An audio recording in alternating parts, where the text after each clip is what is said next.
Greetings! In this video I'll be painting a Despoiler from the Night Lord's Legion.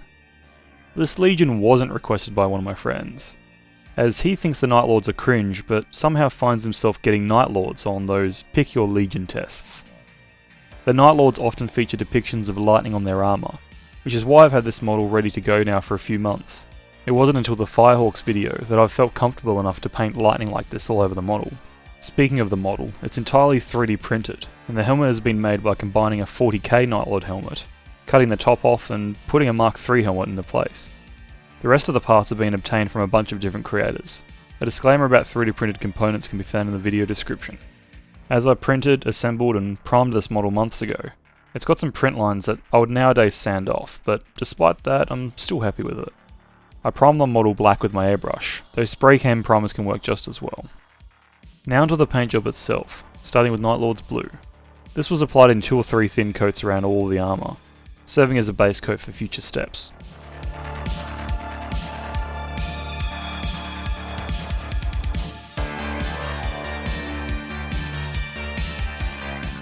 Next I used Kantor Blue to apply some highlights. This was applied over upwards facing surfaces or along otherwise exposed panels, avoiding the edges and trying to have a transition between the Kantor Blue and the previously applied Night Lord's Blue.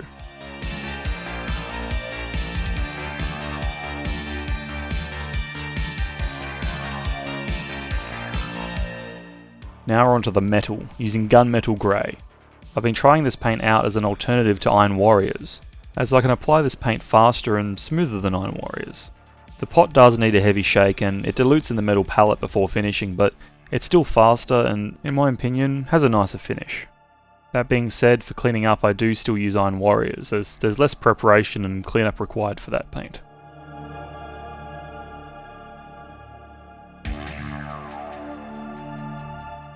I went back to Kantor Blue briefly to clean up around the model where the metal colour paint went over the edges a bit.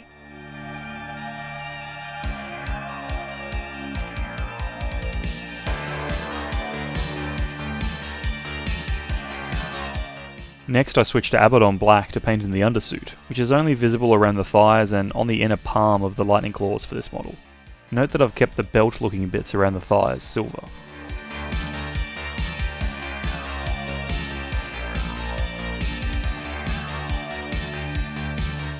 Now onto Mephiston Red for the numerous red bits, starting with the eye lenses, which I made sure to fully fill in with red. The lightning claws have a bunch of bits that I decided to paint as red cables too, including cabling around the back of the arms and on the power pack. Finally, the Legion Armorial saw some attention too, with the wings being painted in.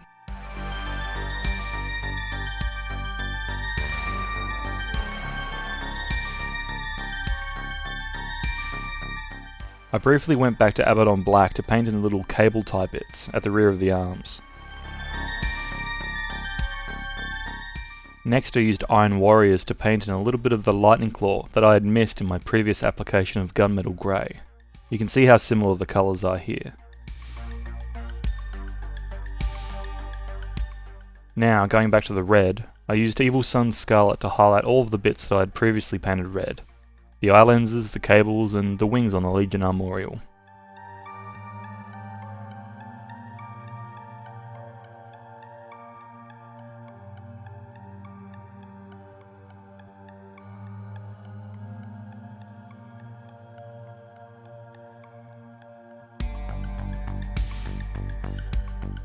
With that finished, I switched to Wild Rider Red and then Lugganath Orange to further highlight the eye lenses, doing smaller passes each time to imitate a glow effect.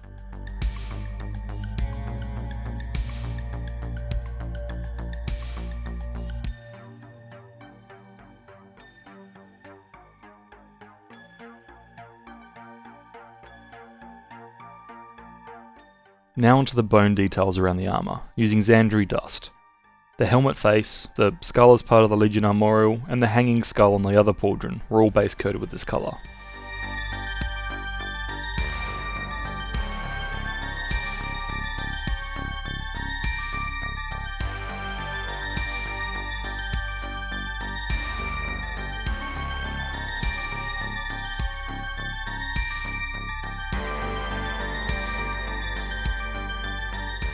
Cleaning up some more, I went back to Evil Sunz Scarlet to fix up the wings near the skull on the Legion Armorial, before switching over to Steel Legion Drab to base coat the strap that holds the skull and hook in place on the right pauldron.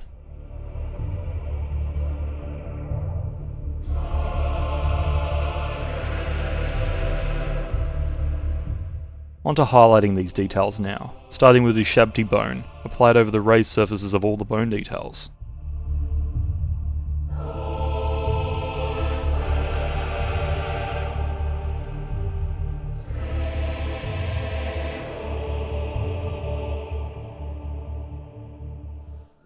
A final highlight was applied with Screaming Skull, doing smaller dots and scratches along the bone to further differentiate surfaces.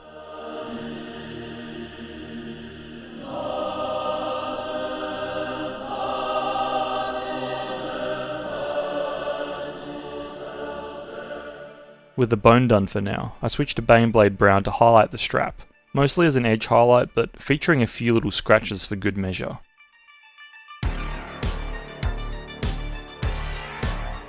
A final highlight with Rakarth flesh was used, further emphasising the edges to prevent the strap looking too flat when seen from a distance.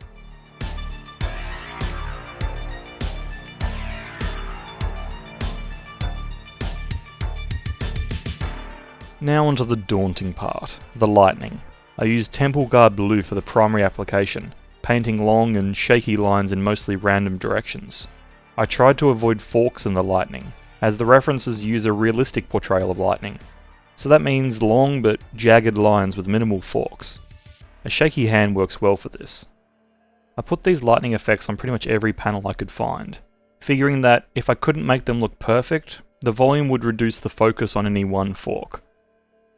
I also experimented with the lightning claws, painting only the outer flat surface. My thinking was that if I'm painting lightning on the armour, it would be nice to see a different type of energy effect on the claws.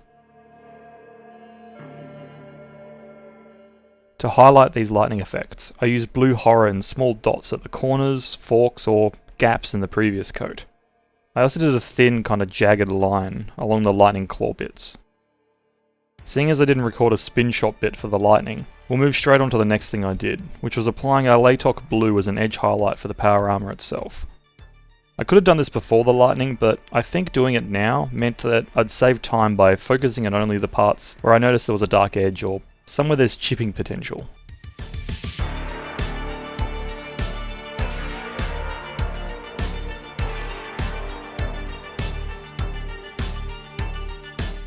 Onto Rhinox hide now, applying only a few chips here and there so as to not oversaturate effects on the armour.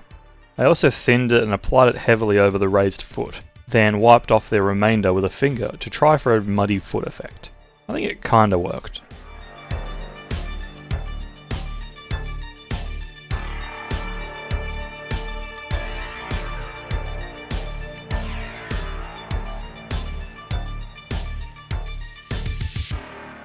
The last highlight that I applied was with Canoptek alloy, applied over most of the silver details to add a bit of tarnish while at the same time increasing its brightness a little.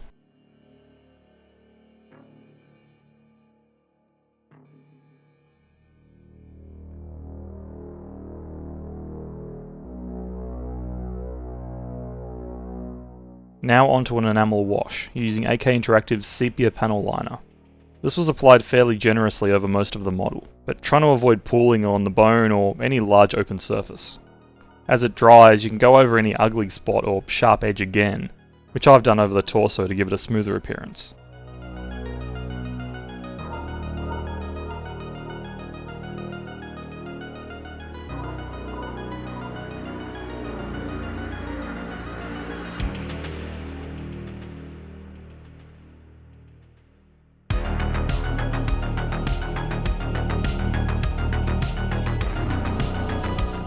Once the enamel had been left to dry for a few hours, I applied my usual basing method, painted the base rim with a black paint marker, and then sealed everything in with some ultramatte varnish.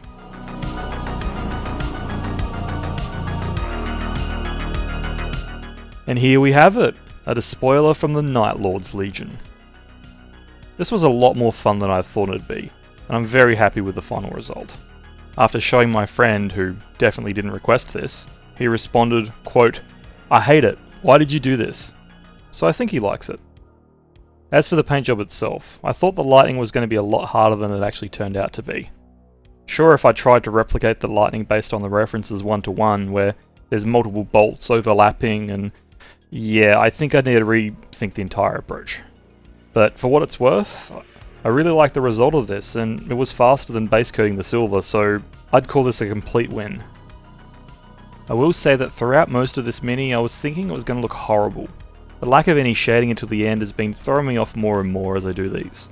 The lighting setup I have is super bright as well, which makes these darker schemes look really weird until there's less light on them, like in this bit of the video. Having a light for me to see, plus a light for the camera to see, and then a light to cancel out the shadows from those two lights can cause the work in progress miniature to look a bit wrong. But of course, with all that said, the final result definitely hits the mark in my eyes. But anyway, that's all I've got for this one. Let me know in the comments if you have any suggestions for chapters that I should paint in a video, different way to approach this dude perhaps, or if you have any questions. I hope you stick around for the next one.